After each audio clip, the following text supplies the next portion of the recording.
On y va? Allez, Boker Tov. Aujourd'hui, donc, Bezrat Hashem, le 10 du mois de Shevat, le 16 janvier. Donc, c'est la Iloula d'un grand kabbaliste qu'on appelle Rabbi Shalom Sharabi. Il est monté en Eretz Israël, il venait du Yémen. Il est passé de là-bas du Yémen, il est passé à Bagdad. Le Ben Ishraï raconte qu'il a vu son grand-père. Et quand il habitait bien sûr au Yémen. Et tellement que ce rave était beau, une fois, une femme lui a demandé de monter au 2e étage. Et l'a enfermé dans la maison.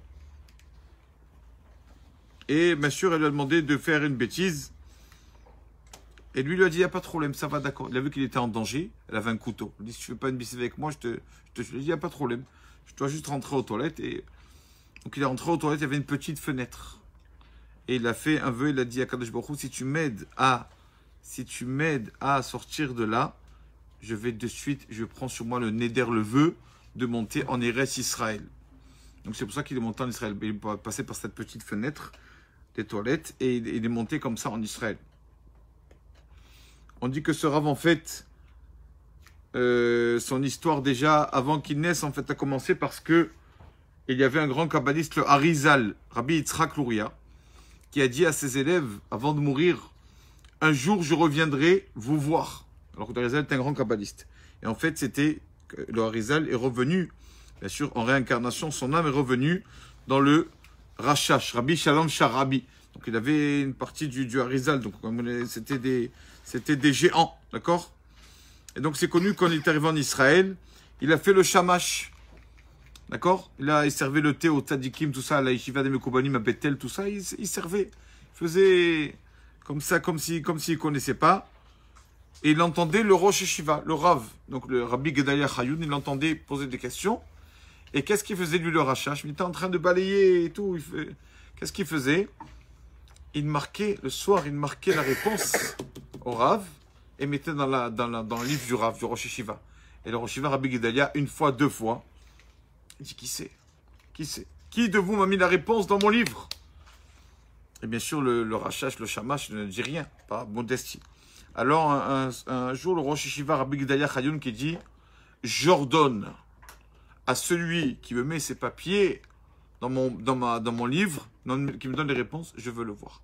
Je veux qu'il vienne me voir, je vous ordonne. C'est un ordre. Donc le Rashash n'avait pas le choix. Il va le soir, il tape chez le Rosh Yeshiva, chez Rabbi Gedalia. Et il lui dit, bonjour, Rabbi, dit, bonjour, qu'est-ce qu'il y a mon fils? Tu es venu me faire du Baruch Hashem, pas besoin de thé, pourquoi tu es venu? Et il lui dit, vous m'avez dit de venir. Je dis, non, je t'ai pas dit de venir. Je t'ai pas dit de venir. Il lui a dit, vous avez dit que celui qui a dévoilé dans votre... Alors il a compris que c'était lui. Donc le lendemain, ils sont allés à Yeshiva, le Rosh Yeshiva Rabbi Gedalia Chayoun, il a dit, ça y est, stop, jusqu'à maintenant, c'était moi le Rav. Aujourd'hui, c'est Rabbi Shalom Sharabi, ça va être lui le Rav. Comme ça, il était Rosh Yeshiva. Parce que le Rav Gedalia Chayoun, il a vu qu'il y avait quelqu'un de plus savant que lui, il doit laisser la place. C'est ça le vrai Rabbanim. Quand il voit qu'il y a plus fort qu'eux, se mettre de côté. Il y a l'histoire connue avec une personne qui est venue se plaindre chez le Rashash. On raconte que c'est horrible. Là, il y a un Rav qui dit qu'il raconte que c'est au temps du Rashash, une personne qui est venue se plaindre parce qu'elle avait tellement d'épreuves. Il m'est arrivé ça, et j'ai eu ça, et comme ça, et au travail, et à la maison, il y a trop d'épreuves. Il y a quelque chose. Comme disent les gens, il y a l'œil, il y a quelque chose comme ça. Rabbi, il faut faire quelque chose. Donc il est venu se plaindre chez le Rashash. Et le Rashash était en train de donner un cours. Et ce monsieur attend que le Rashash finisse le cours et ce monsieur s'endort. Ce monsieur, quand il s'endort, il voit qu'on l'amène devant le tribunal céleste. Il voit dans son rêve ça, devant le tribunal céleste. Et on est en train de le juger. Tu as fait ça, et tu as fait ça. Et Shabbat, tu as trié, Shabbat, tu as fait le mouktsé, etc. Tu as mangé sans bracha. Tu n'as pas pensé à ce que tu dis pendant la mida. On le jugeait à ce monsieur. Donc il avait beaucoup de fautes dans son rêve. Et on a vu qu'il avait vraiment un grand quota de fautes. Et un ange qui vient qui dit, attendez. C'est vrai qu'il a un grand quota de fautes, ce monsieur. Mais il a beaucoup d'épreuves. Les épreuves pardonnent les fautes. Alors mettez sur la balance aussi toutes les épreuves qu'il a eues dans ce monde.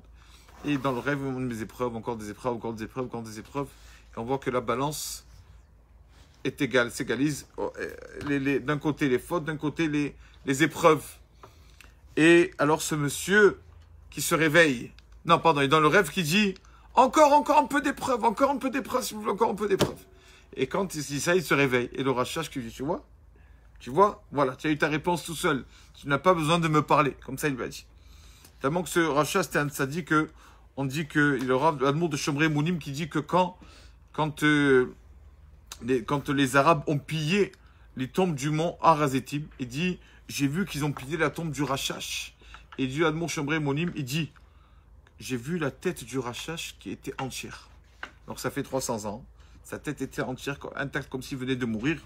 Mais il raconte après là-bas aussi qu'il a vu qu'ils ont pillé la tombe ils ont voulu piller la tombe du Rabbi Chaim Ben Attar, Rabbeinu, oui, Chaim Akadosh, et que 16 Arabes sont morts sur place, quand ils ont touché la tombe du Chaim Ben Attar. Comme on voit que les tzadikim, ils sont même après leur mort, ils sont. Donc c'était ça le Rachash. Il avait sa, comment on dit, sa shita, il avait sa façon de penser dans la Kabbale. Il n'a pas expliqué la Kabbale comme d'autres rabbinim, il avait sa façon. Il y en a qui sont là avec lui, il y en a qui ne sont pas là avec lui, dans sa façon de penser, quoi. Mais bien sûr, c'est un grand kabbaliste. Maintenant, aujourd'hui, les kabbalistes, chaque personne qui rentre dans la Kabbale, il sait le Sidur Kavanot Arashash. Il a institué quoi penser, qu'est-ce qu'il faut penser pendant la tefila. Pour les kabbalistes, chaque mot, quoi penser. Nous, on ne connaît rien. Même le simple sens des choses, on ne le fait pas. Mais le Rashash, Rabbi Shalom Sharabi, c'était une personne comme ça. Jusqu'à maintenant, les kabbalistes prennent ses notes, d'accord? Et on dit que en fait, il y a un verset connu, ça on dit plusieurs fois, avec quand Moshe Rabbeinu, voilà, c'est dans le Tehillim 68.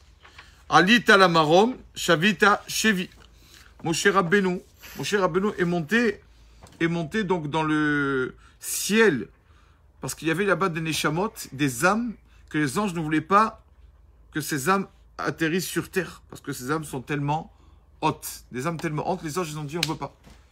Et Moshe Rabbeinu est allé, ces âmes qui étaient capturées, Shevi ça veut dire capturées, Moshe a pris les âmes capturées. Donc toutes ces âmes capturées, Moshe les a pris.